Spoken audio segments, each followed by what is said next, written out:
Nippon Steel is a state-backed company, and people say, well, okay, well, Japan is an ally. What's the problem with that? The problem with that is that regardless, foreign countries have their own interests over ours. Especially for an industry like steel, you need to be very protective over these workers and these jobs, because guess what? Japan also uses steel for their military. We don't want that in control of anybody else but us.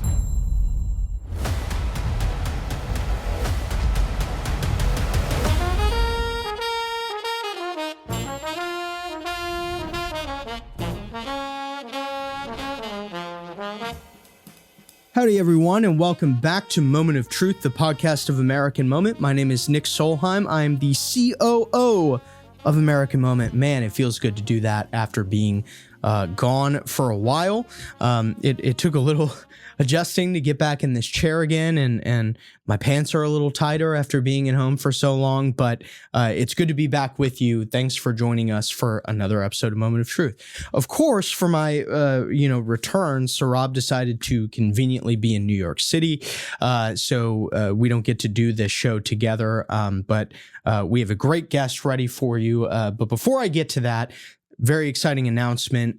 We are about to put up the application for the Spring Fellowship for American Statecraft. It is supposed to go up next week when this episode airs, so make sure to be on the lookout for that. We'll be doing our second ever spring class, so we would love to have you join us if you've been listening to this podcast for a while, or even if this is your first episode tuning in. We do this great paid fellowship in DC. You should come. It's a lot of fun. So make sure to look for that application. We also have AM Fridays, which is going on right now. If you're an intern in Washington, D.C., we provide a free Chick-fil-A lunch to interns on the Hill, where you get to hear from some great lecturers like Stephen Miller. We have Jeff Clark happening today, and so on. So make sure to join us for that. The link for that is americanmoment.org/AM Fridays. And now I get to talk about our great guest, who is a longtime friend, both of American Moment and of Saurabh and myself. We have Joanna Wischer, who has actually been a good friend of my wife's for a long time, and she now works on trade policy for President Trump and his campaign. We had a great conversation about Trump's legacy on trade, where he's planning on going from here, the U.S. and Nippon Steel debacle, and so on. So Joanna Wischer was a senior policy analyst in the White House Office of Trade and Manufacturing Policy under President Trump, where she worked on advancing the Buy American, Hire American initiative. She currently serves as a policy analyst on the Donald Trump for President 2024 campaign, covering economics, border security, the weaponized justice system, and more. She graduated from American University with a bachelor's degree in international relations and a minor in Mandarin Chinese. We go now to Joanna Wischer. Joanna, thanks for coming on the podcast. Thank you so much for having me today. So as we do with all of our guests, we've got to talk a little bit about your background, give all these Hill staffers a reason to dream big about what they could one day be. Who is Joanna Wischer? Who are you? How did you end up in the position you are now? Well, I can tell you I'm just a cog in the wheel in Trump world right now. But essentially, I came to Washington, D.C. because I was recruited to play soccer at American University. I knew that I wanted to go to school in DC because I had an interest in government and history and politics from a young age. I would watch Fox News with my dad growing up, Judge Jeanine with my grandmother. And so politics was just a part of my life for a long time. I went to American, I studied international relations and Mandarin Chinese. And from there, I started learning about the US-China relationship in depth. And then enter President Trump. President Trump was running for president when I got to school at American. In 2015 through 2016, it was the greatest day of my life when I heard that he won. I called my grandmother at 6 a.m. when she was alive. She was the biggest fan. But from the moment that he took office, I was like, man, I've got to work for this guy. And as I was learning about the US-China trade relationship, specifically economics, President Trump talked about something that was really important for American workers. The fact that China was stealing our jobs. They were stealing our factories, sending our businesses overseas, and US politicians, the DC elite, were allowing that to happen. And that in turn is not just an economic security threat, it's a national security threat. So I wanted to work for President Trump really badly. And so I applied for the internship program at the White House. I got rejected the first time, but I got accepted the second time I applied after volunteering some hours in the presidential correspondence office. I would just go after school and help with the mail. Any American citizen can do that. So anyway, so I got the internship. I interned at the National Economic Council. After that, when I graduated, I ended up getting a role at the State Department in the Trump administration working on personnel. And from there, I eventually got hired in Peter Navarro's office. And that happened because of a cold call. I had a classmate at American University who I didn't know was working for Peter Navarro at the time.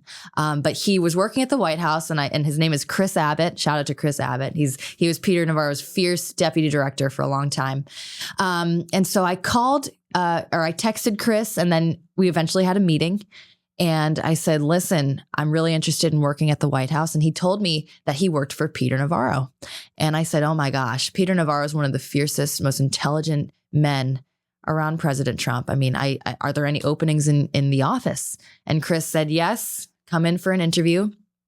He and a guy named Garrett Ziegler, who is the associate director of the office. And Garrett Ziegler did a great report on Hunter Biden's laptop, if anyone's read it. But so they both gave me the hardest interview of my life. And they basically grilled me, making sure I was not a globalist, because we don't want globalists in the Trump White House. And so making sure, because we're working on these issues, trying to restore American jobs. And so eventually they brought me back for an interview with Peter Navarro.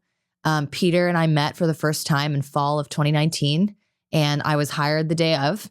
And yeah, but essentially everyone needs to take chances and reach out, cold call that person, be aggressive about pursuing opportunities you're interested in, because yes, there's going to be rejection along the way. I didn't get into the White House the first time, and I even applied for State Department internships. I think I got rejected like 9 times from those, but eventually God has a plan. He's going to bring you where you need to be. And so take those chances, because you never know what's on the other side. Yeah, that's great advice, and the sort of thing that we give to our fellows all the time. Like, be aggressive in the way. I mean, don't beat down their door or anything, but yeah, we do like to give them the advice to always reach out. Yes, looking for jobs and internships and that sort of thing. Because you miss 100% of the shots you don't take. Yeah, Wayne Gretzky and exactly. Also Michael Scott. I'm with you. I did own a TV once upon a time. That's right. So let's talk a little bit about Trump's legacy on trade.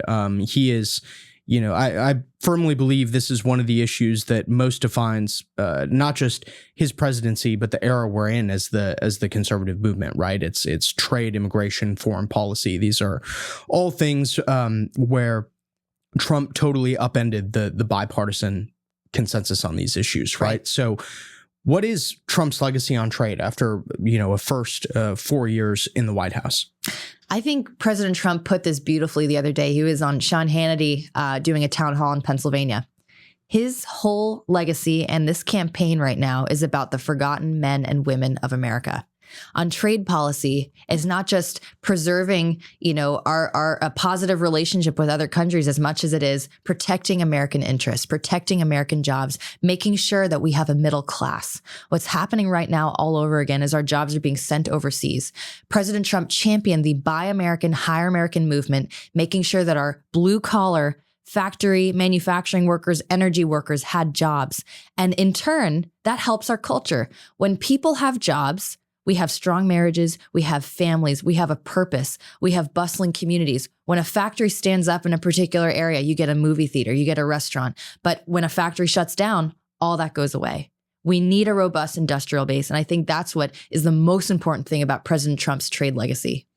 Yeah, it's very interesting to think about, pre the Trump era we're in, right? Like, all that mattered to conservatives that were in the White House was like GDP. It's like we all have like email jobs, and we're fine. What is it called in office space? Like TPS reports. Yeah, right. So we're doing all this like seemingly, important work, but hardly anybody works in a factory anymore. And people having productive work is something that President Trump actually cares about. What I'm kind of, seeking to find out here is like, why does he seem to be the only person that cares, right? Like that we have, actual productive jobs where people make things with their hands, and that we build products in this country that we're proud of. Right. Why is he the only person that understands that? I think because the people in charge for decades have been DC elite politicians. President Trump came from the business world. Yes, he's a billionaire, but he is a blue collar billionaire. This man would spend his lunch breaks talking to construction workers and all the people helping at the Trump organization, the restaurant workers. And I even just visited, a couple years ago, the top executives of the Trump organization know the names of the custodians. That is a flat culture that values blue collar people and knows that without them, you can't have a successful economy. You can't have a successful business. You can't have a successful country. And so I think that President Trump hit the nail on the head and everybody woke up again. But this is not a new idea. From the beginning of our country, our nation's economy was founded off of the idea that we need a robust industrial base. President George Washington signed the Tariff Act of 1789. We tariffed everything that came into this country, even live animals that would come off the boat. And that helped us build up our economy and national security after the Revolutionary War. Every respectable president throughout history, Teddy Roosevelt, Abraham Lincoln, they believed in tariffs. They believed in protecting domestic industry.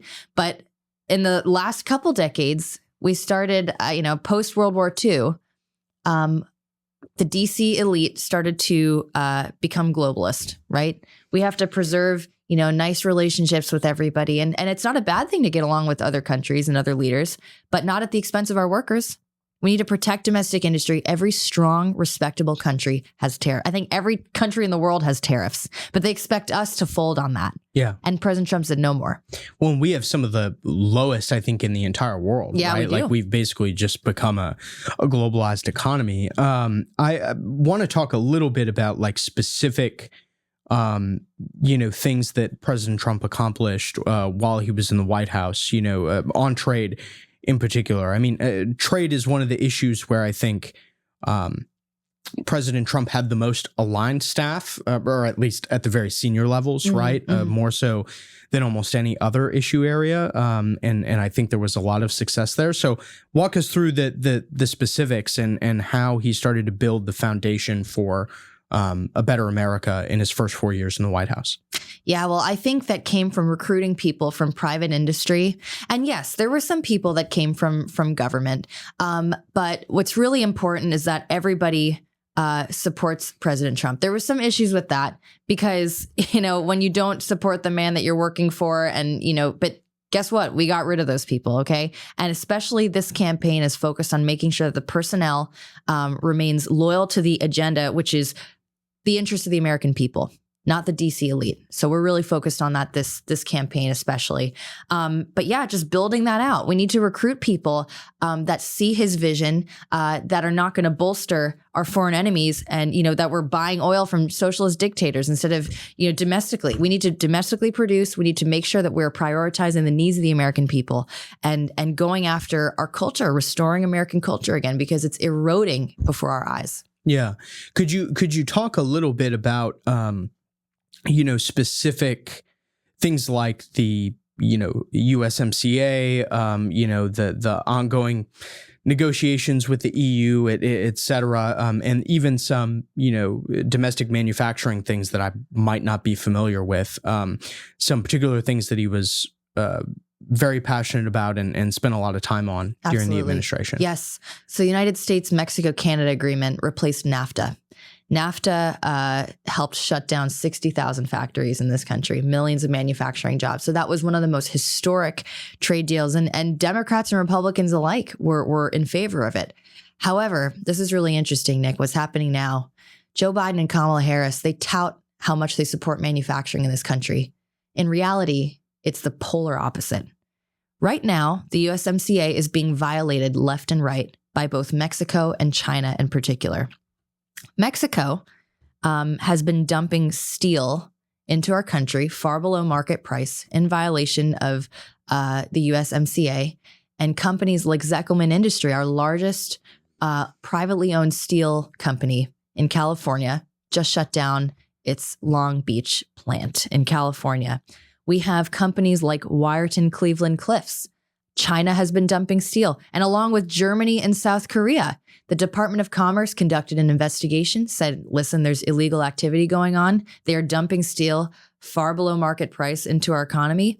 Wyerton Cleveland Cliffs, they shut down. And then guess what? The US ITC, the International Trade Commission, said, no, we're actually not going to put anti-dumping duties, tariffs, to protect this factory. Biden had the full authority to reject that court decision, but he didn't.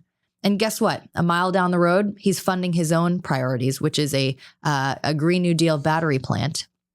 We're all in favor of manufacturing jobs of all kinds, but not at the expense of letting one industry die. Steel is used for our military. It's used to make our border wall. We're not going to have border security. We're not going to have our military equipment if we don't have a steel industry. And right now, steel is in trouble. States like Pennsylvania, West Virginia, Ohio, U.S. Steel. We're going to talk about Nippon in a bit, but we have these factories that are shutting down all over again.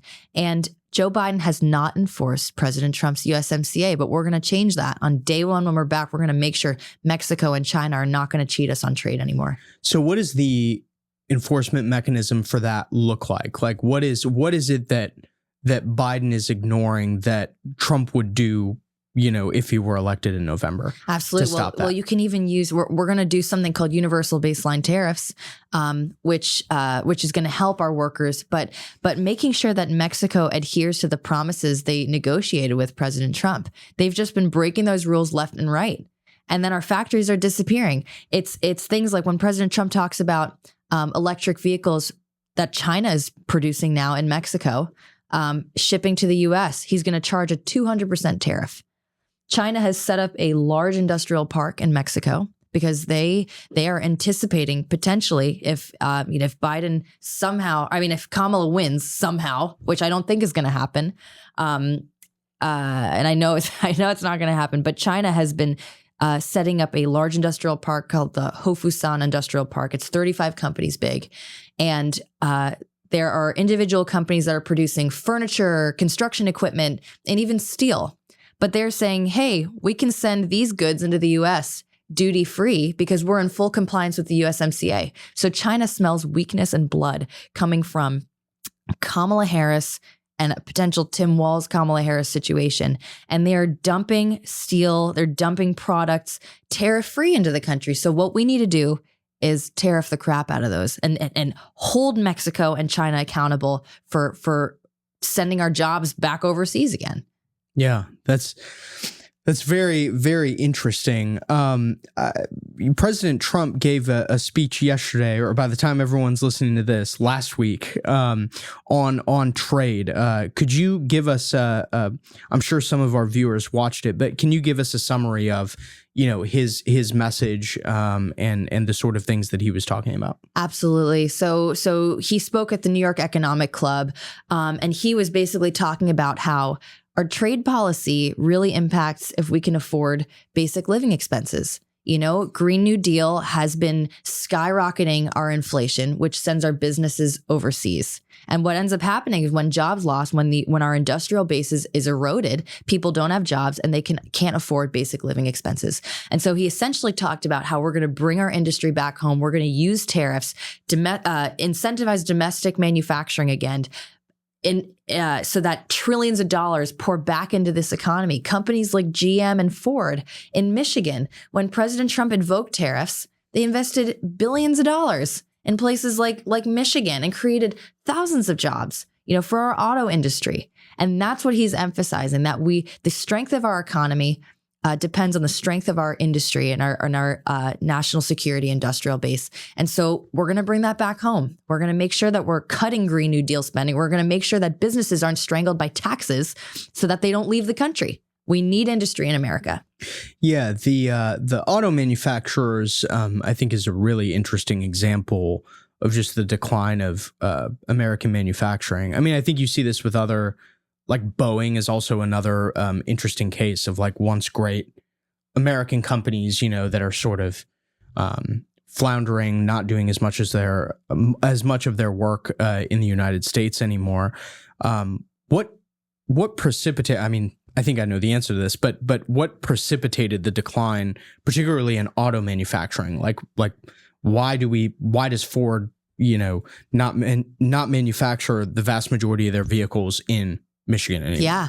Well, that was one of the key drivers of negotiating the USMCA is Mexico was cheating us by using unfair wages, slave labor and otherwise. And so when a country can produce vehicles using slave labor rather than, we have protections on that stuff. We have to pay our workers fair wages. They can sell them for a lot cheaper. And so what ends up happening is that we start buying vehicles from Mexico. South Korea, the same thing. We negotiated a new trade deal with South Korea because they were dumping cars into our country and at far below market price too. And so what President Trump said, especially in the USMCA, he negotiated there have to be certain baselines for paying your workers. You have to pay your workers fair wages so that we can be, competitive. And also, it's a human rights issue. We don't want people, people buying slave labor made vehicles. And also, we don't want slaves producing vehicles anywhere. It doesn't matter what country they're from. So those are the things that he's going to be bringing back when he gets elected to office, come November. So this is not something you hear the mainstream media talk about a lot, that Trump wants people to be paid well for their labor. Yeah. Hello. Yeah. The media always leaves stuff like that out. Yeah. Oh, and I want to mention one more thing about the erosion of our auto industry. So you're familiar that the United Auto Workers, went on strike in 2023. That was caused by the Green New Deal, forcing these companies to produce electric vehicles and forcing people to buy vehicles that they can't even afford. And so even before the United Auto Workers went on strike, companies like Ford were losing billions of dollars trying to produce these things because nobody was buying them. And they had to lay off thousands of workers prior to the strike. And also Ford, GM, and Stellantis, they couldn't pay their workers enough to keep up with inflation. And so essentially what ended up happening is that the United Auto Workers, they go on strike and thousands of more workers get laid off. But it's because of the radical Green New Deal spending. And you have, Sean Fain, he's the head of the union of the auto workers. He's completely out of touch with his base. I believe that the rank and file understand what happened here. Even though he endorsed Biden, I believe that the rank and file of these unions know the truth. They feel these impacts on the ground, not like the fancy union bosses. And I believe that they're going to show up for President Trump this November to make sure that we have an auto industry in America again. Yeah, that's great. I want to talk a little bit about Kamala and Tim Walz, who, being from Minnesota, I'm quite familiar with. Right. One of the interesting things, I'm sure people have been seeing a lot of this online. We don't really know what they believe about anything. Yeah, right. They don't talk about like policies at all. So as I'm prepping for this interview and thinking about it, I'm realizing we have no idea what Kamala Harris or Tim Walz think about trade. No. Right. So just brainstorm with me.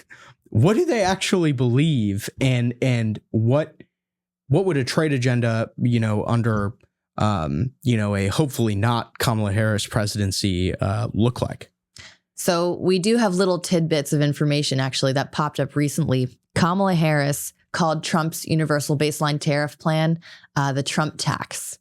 And this is a total myth. And of course, she would spew an idea like that because she's part of the DC elite. She has her entire career lived off of our taxpayer dollars. She hasn't been on the ground as a worker in the private industry. And even though President Trump has run a multi-billion-dollar corporation, he has employed these people. He knows they're the bread and butter of our economy.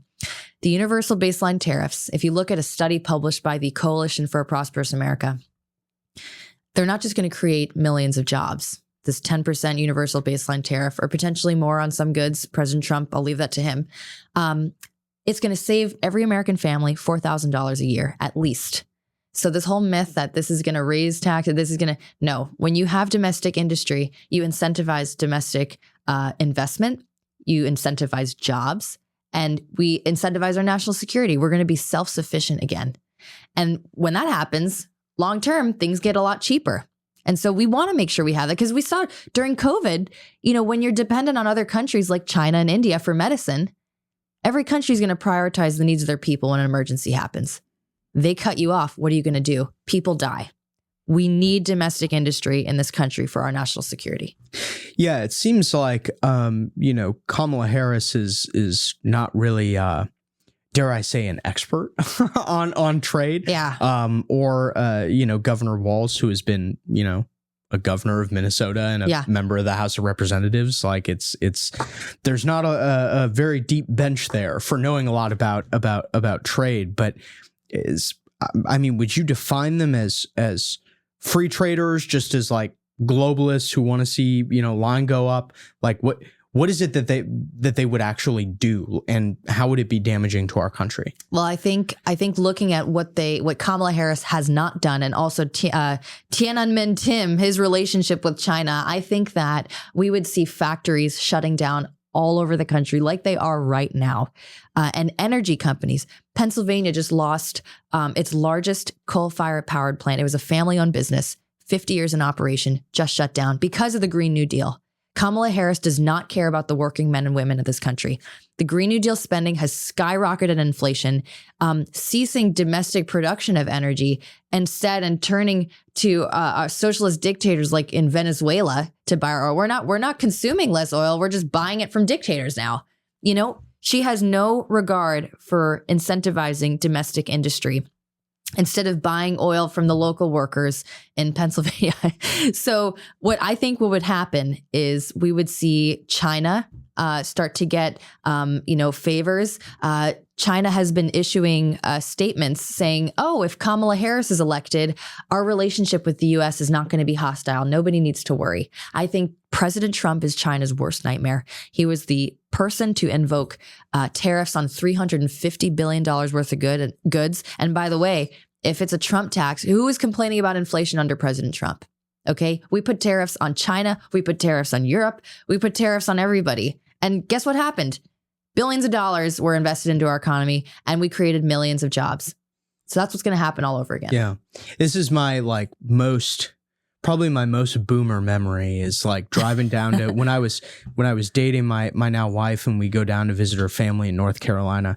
I remember there's a specific gas station in Southern Virginia that we'd stop at, and gas was like $1.77. Yeah, right. And it's just, I paid double that right now. It just totally blows my mind. I used to be able to fill up my car for like under $30, yes. And now it's like more than double that. So just kind of blows my mind. But I think it's interesting. There's been I've seen a lot of talk about this, and I've talked with a few people about it, that some people will say, President Biden has continued some of Trump's policies on trade, and maybe we're seeing kind of a realignment consensus on both sides of the aisle, right? Like it's trade is not going to be a partisan issue anymore.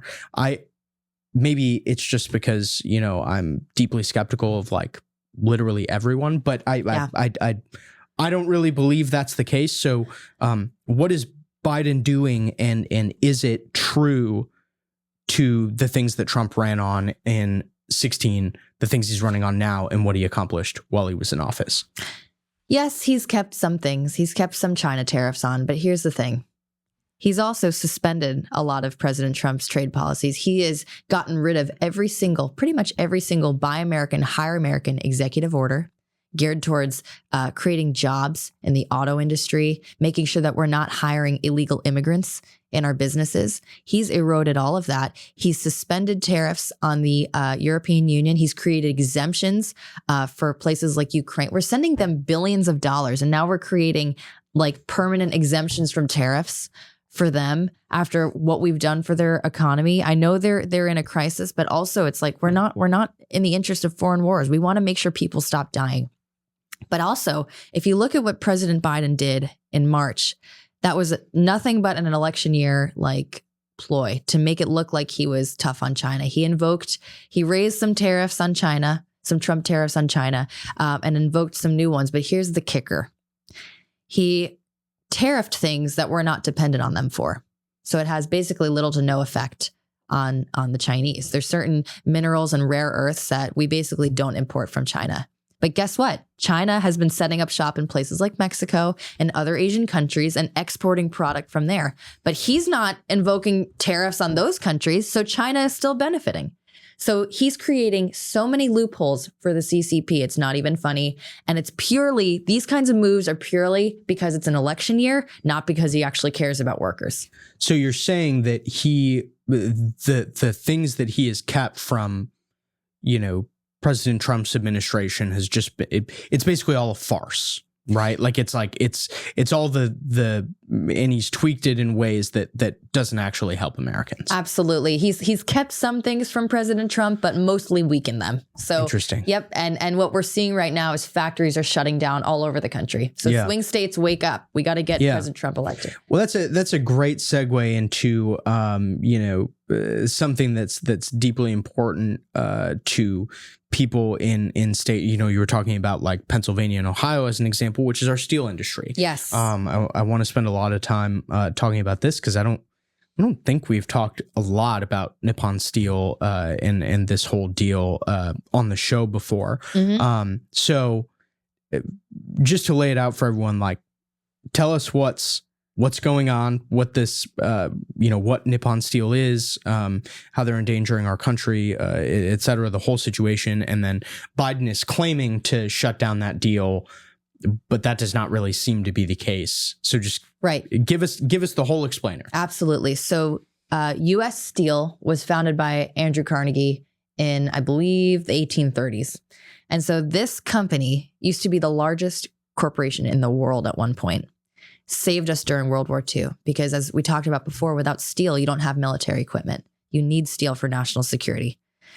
What happened about a little over a year ago, U.S. Steel, because our steel industry is tanking under Joe Biden and Kamala Harris, U.S. Steel was going under, and they needed somebody else to take over so that we can keep their company alive and in the United States, keep jobs alive. Cleveland-Cliffs is one of our other largest steel companies in the country. Cleveland-Cliffs was essentially in a bidding war against Japan's Nippon Steel. Nippon Steel is a state-backed company, and people say, well, Japan is an ally. What's the problem with that? The problem with that is that regardless, foreign countries have their own interests over ours, especially for an industry like steel.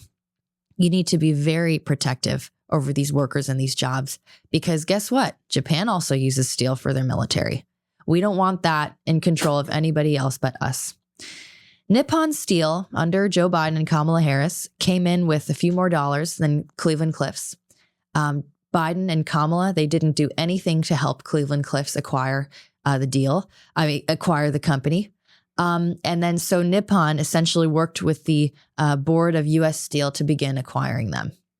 Nippon made all these promises saying, hey, we're going to keep, all your jobs here. We're going to make sure that you have your pensions. But the rank and file workers and the United Steelworkers Union was furious. They said, listen, this is a foreign company coming in.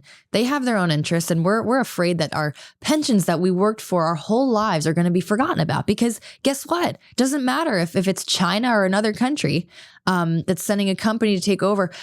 They just have different interests. Okay. And so they were worried about prior agreements being completely forgotten about if Nippon came in. Biden and Kamala have been talking about blocking the deal. President Trump vowed to block this deal on the campaign trail, and he's blocked deals like this before during his first term. There was a whole year of investigations by the Department of Commerce, the Committee on Foreign Investment, and then just recently, Biden came out 6 months after Trump said he would block the deal.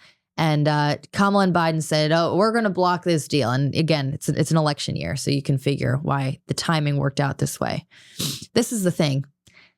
They did not give an alternative for U.S. Steel. They did not help Cleveland-Cliffs take over U.S. Steel to keep them American owned and operating. So they're going to kick out Nippon. They're going to block all the money that's going to come in to keep this company alive without providing an alternative. What's going to happen to U.S. Steel? I really hope Cleveland-Cliffs can just muster a way to acquire them. But without any sort of a plan, we're going to see U.S. Steel's factories shutting down. That used to be the largest corporation in the world, and we owned it. And it's one of our oldest and most historic and valuable national security assets. And here we are sending it away all over again. But I guarantee you, day one, Cleveland-Cliffs, I hope you're listening, President Trump is going to make sure that U.S. Steel stays in America. And the rank and file workers in the union, the United Steelworkers Union, I think they know what's going to happen when we elect President Trump. They're going to keep their jobs. We're going to make sure that no foreign companies, by the way, Nippon, they have 9 facilities in China, and they also are partnered with Chinese steel mills that use Xinjiang slaves. Is this who we want in control of our steel industry? So President Trump's going to make sure that doesn't happen. Yeah.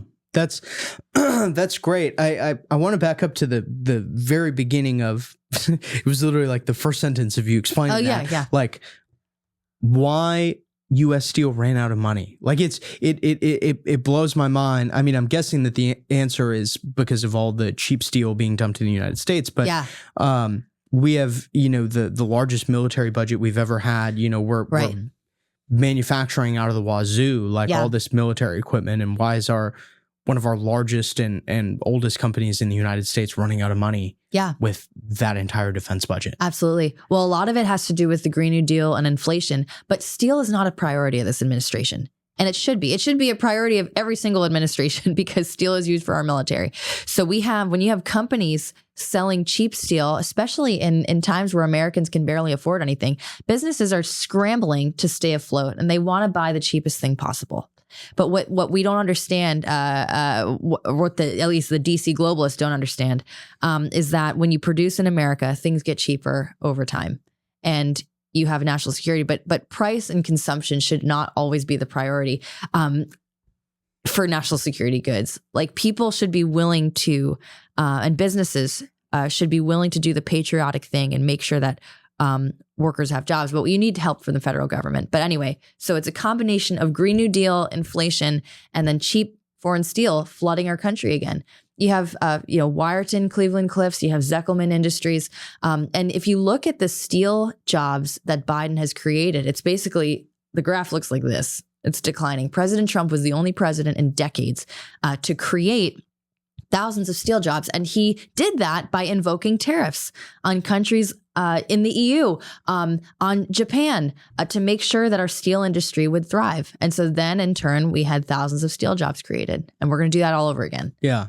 Yeah. It's interesting. You bring up an interesting point about, when it comes to building things for our country that, cheap cost is not necessarily like the most important, decision point. I was talking to some friends, I guess I'll just name check them, Isaiah Taylor and Augustus Dorico, who are doing very pro-America startups out in El Segundo in California. But we were talking about this. We were talking about this the other day, that like America comes before profit. Absolutely. Like our country comes first. Having American workers comes first. Building really cool stuff for America comes before anything else. Yes. So yeah, I'm in total agreement on that. Something else I was thinking about too is that this is, I guess this is just me pontificating, but when you have a company, like you keep talking about how U.S. Steel was once the largest company in the world. Yeah.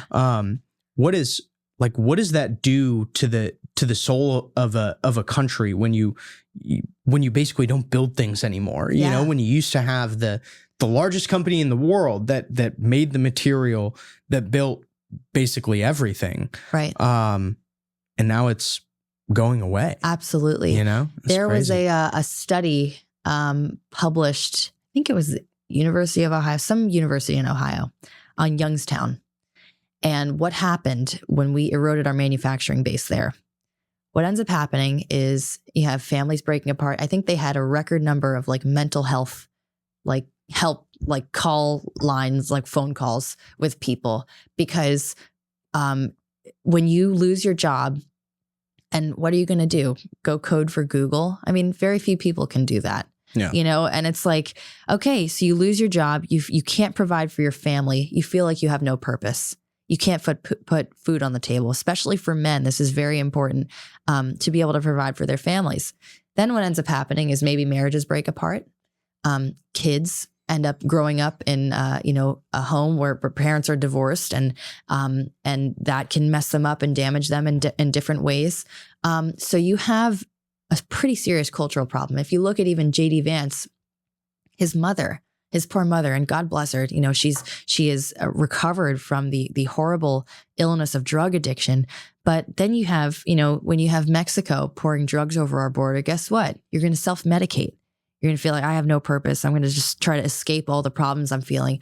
So you have this horrible cultural problem that comes when factories leave this country. Yeah. And that's the most important thing, on top of national security. It's good for our culture to have jobs in America. Yeah. Yeah. So something really interesting that I've noticed since being in DC is I love, when we have new fellows or new interns coming to AM Fridays or whatever, I love to talk to them about the kind of work that their grandparents did. Yeah. Because I find that even though a lot of us end up being like policy gnomes and keyboard monkeys here in DC, all of our grandparents, I'm being a little hyperbolic, but basically almost everyone's grandparents like built something. So yeah, like my dad's dad manufactured concrete culverts. Wow. Right? Yes. Like in northern Minnesota, in the middle of nowhere, just like culverts for 4 or 5 decades. Wow. that was just what he did. And it's interesting now, like I live in West Virginia. Normally I take the train here, and I'm seeing ads for Nippon Steel in Union Station. They have ads. They've had ads there every day for the last like 2 years, and it's just mind blowing to me the way we all kind of come from this background in our families, and then you're kind of the first person out of your hometown. You come here to DC to make policy, and it's these companies that are saying, yeah, we don't. The way that your family came up, we don't want that to exist in your country anymore. We just want to consume. We want that cheaper third TV. Yeah. Doesn't matter. Yeah. No, it's important for our culture. And we're going to make sure we had a great apprenticeship program under President Trump. I wish growing up, I'm from Manhattan. Okay. White collar Manhattan, everyone's a lawyer. I had no idea how important it was to know where our construction equipment comes from, where our food comes from, and what happens when that disappears. These are the first people that we depend on in emergencies, as we saw during COVID. Now we have, even in Virginia, right here in Virginia, I live in Virginia, Tyson Foods just had to lay off 700 workers. They had to set up a financial assistance program because one of their largest poultry processing plants shut down because of inflation. They cited it. It's too expensive to produce here anymore. Yeah. They had to set up, the Virginia state government now has to basically give help to Virginia's farmers because they can't send their chickens there to be produced into, food that we eat. Yeah. So what happens then? If you don't have food, you don't have a military. You can't survive without food. So all of these things, we depend on these people so heavily, and they are being forgotten about all over again. But President Trump is not forgetting them. Kamala Harris is. Yeah. Yeah. You bring up Tyson Foods, and actually that's a really interesting, I don't have it here in my notes, but just since you bring it up, it's so my other side of the family, my Nana lived in Fort Smith, Arkansas. Okay. And there's a lot of, I think there are 2 or 3 kind of in that near like Fort Smith and Fayetteville, there are like 2 or 3 Tyson Foods chicken plants. And it's like, the people that work there, a bunch of them were my Nana's neighbors in her neighborhood, are almost exclusively illegal immigrants. I think that's another thing that's interesting here is like the kinds of jobs that do exist, even though they're backbreaking work, they're difficult, right? It's not. I don't know if it's like desire or if it's like the amount of money they're giving for these jobs or what, but it's like, it's not really feasible for normal middle-class Americans to work in those kinds of important jobs. Totally. You hit on an important point because the H-2B visa program under President Biden and Kamala Harris has skyrocketed. We've given a record amount of H-2B visas, and those are used, those are given to people for seasonal work. But guess what's happening? Because of our wide open border, and no consequences for violating our laws, apparently. Illegal immigrants are staying here repeatedly. And what happens that signals to American companies struggling with inflation is, okay, we're going to advertise these jobs for far less money than we would pay American workers. And we're not going to get away with it because when illegal immigrants come into this country looking for work, which I guess most of them are, but it's still not okay. Every person that crosses over here illegally, that's criminal. Okay. Mm-hmm. Not everybody's on their way to kill Americans and rape little girls. But what happens is, they say, oh, great. Well, this is way more anyway, even if it's far below what I would make if I were an American worker. It's way more than I would make if I were working at this company in my own country. And so what ends up happening is Americans get put out of work. Americans don't want those jobs because, hey, I'm struggling with inflation. I can't afford goods. And what am I going to do? Work full time and not be able to make ends meet? They're going to have like 2 or 3 jobs at the same time, which is impossible for most people. Yeah. I think a lot of it's going to require a mindset change too, because these companies have gotten so used to paying, criminally low wages. And it's when we get all these people out of our country, it's just like, you're not going to be able to do that anymore. No. And President Trump, he really cracked down on companies. We had a Buy American, Hire American executive order making sure that companies could not advertise wages that were basically like slave labor, okay, to make sure that we were hiring American workers, not illegal immigrants. Yeah. So on the seasonal workers thing, I want to talk some about these jobs reports that the Biden administration puts out and is, it's the record that Kamala Harris is running on, right? I saw recently that I think someone had dug into the numbers a little more and found that like these, plus 1 million jobs are not real. Right. Like they just like don't exist. Yes. So what's happening? Absolutely. So this has probably been the greatest scam in jobs data reporting history that's ever happened. And President Trump talked extensively about this, how people have made investment decisions based on the health of our economy. And if you saw, there was a few details about the downward adjustments in this jobs report. Basically said that, okay, we had a downward adjustment of 115,000 manufacturing jobs, essentially 115,000 manufacturing jobs that Biden and Kamala touted existed. We're creating historic amounts of, manufacturing jobs in this country. They didn't exist. And that's the equivalent. If manufacturing companies hire about 200 to 250 employees each, that's an equivalent of about 460 manufacturing companies that just didn't exist. And this has been the largest downward adjustment in since I think 1994 or 1996. It was a huge scam, and people are making investment decisions based on this. And so basically, our jobs economy is not doing well. You ask any person our age looking for work or coming out of college, it's a struggle. The job market sucks right now. Companies are struggling with inflation. They can't hire as many workers as they would like to or need to. And this has been just a gigantic lie. Yeah. So I mean, I think that's the thing to note, right? Is like what the Biden administration has done in order to, previously attempt to win an election is lie and steal, right? Like they lie to everyone about what they can see with their own eyes, in their wallets. And like you said, people are making investment decisions based on, and so if they lose that money, it's like, that's stealing. Absolutely. You're like stealing money. It's a total fraud by the federal government. And here's another thing. It was a big gaslighting. Kamala Harris has gaslighted the American people the whole vice presidency. Basically, they've touted all these job creation. No, we're creating jobs. No, we're reducing inflation. We're going to tell you as the federal government what you should feel. And it's a total slap in the face to our industrial base, to our middle class, who's saying, listen, you're passing something called the Inflation Reduction Act. I feel pretty inflated right now. Yeah.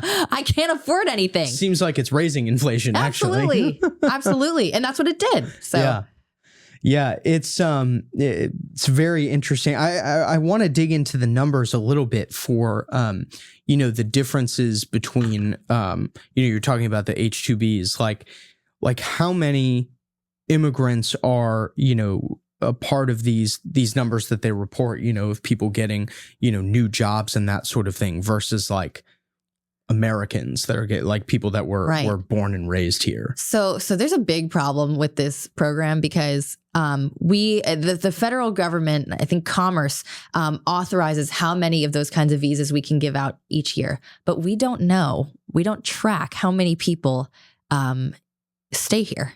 And, so we have no idea how many people. It's at least like tens of thousands, maybe millions. We don't know. And so what ends up happening is it just facilitates this big erosion of our middle class that we're seeing and jobs. These illegal immigrants are not staying just for seasonal jobs like maybe, I don't know, agriculture or landscaping. They're staying and they're moving around and they're total violation of this program. And we can't track all of them. So that's a big problem. Yeah, it seems to me like when it comes to immigration, we can't really track anything. Yeah. Like I've seen some of these things about how people will come into the country illegally, they get caught, they get a court date in like 2027, and it's like just what are they going to do hang then? out until then. Yeah. And you see, these illegal immigrants that are, murdering people, like they just don't show up for their court dates and there's no enforcement mechanism. Yeah. Just released into the country. Yeah. I would be, now that and congratulations, by the way, on your new baby boy and you're the father of 2 children. Now that I'm a mom, I don't know what I would do if my son were killed by an illegal immigrant criminal coming over the border because it's needless. We don't need a porous border, okay? That stuff should not happen. And then innocent lives are lost. I don't know what I would do if that happened to my son. Yeah. Yeah, it absolutely, blows me away too. And the thing that's interesting is you see it everywhere now. Like it used to be confined to just cities, right? Yeah. Like you go to urban areas, right. I used to live in Minneapolis, like you get pretty used to it there. You come here to DC or whatever. Right. But it's like you see it in West Virginia now too. Absolutely.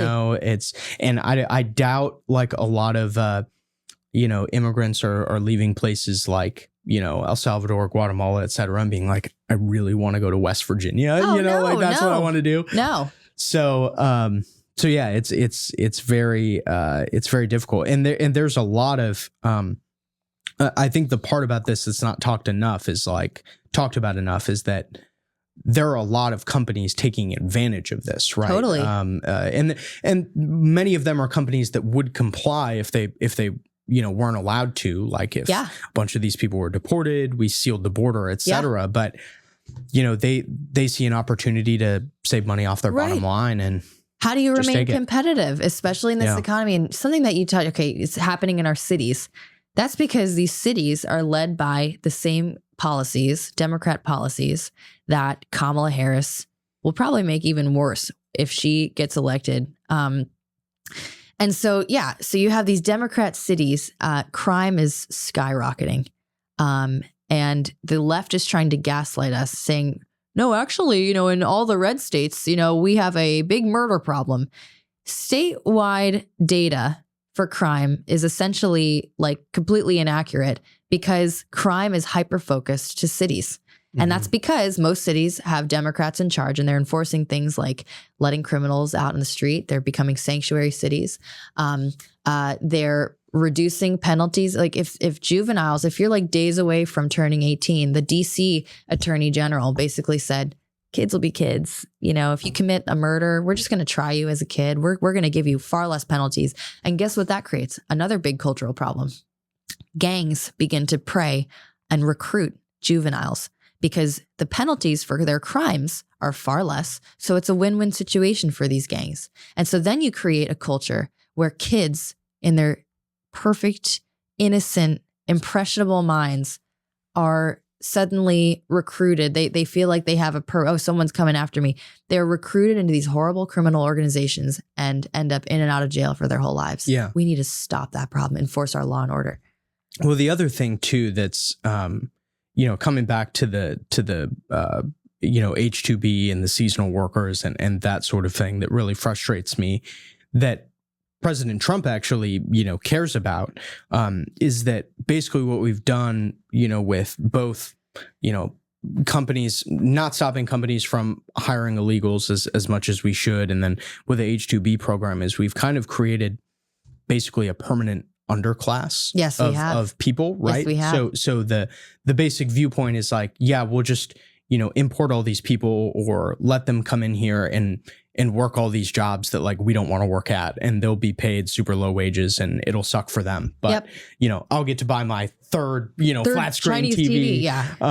And I think it's really dehumanizing. It's totally dehumanizing. That's not good. It's terrible. We need to enforce keeping jobs in America, but also make sure law and order works for everybody. Okay. It's not just, we're going after minorities here. No, we're protecting them and their kids. I can't tell you how many people, I had an Uber driver one time and she lives in Southeast DC, and she was talking about how many kids are dying because of bullets flying, because of gang violence. And there's no consequences. She said, I have to make sure that my kids stay inside at a certain time because if not, there was a kid that died with a bullet flying through his window into the bedroom. It's like, law and order works for everybody. Doesn't matter what background you are, what class you are. We're going to do that. We're going to make sure that our criminal organizations are stopped under President Trump. I think that's a great note to finish up on. Joanna, where can people find you, keep up with the important work you're doing, and look up what President Trump thinks about trade? Oh, yeah. So, Joanna M. Wischer on Twitter, Truth, Getter, and Facebook, but I feel like Facebook's more of like a boomer thing we're now. old. But you can follow me on those platforms. Also visit President Trump's campaign website, Agenda 47. You can see all the beautiful policy videos he releases, and also come to his rallies. Everybody show up to his rallies, support, get involved, and we're going to do this thing. We're going to win.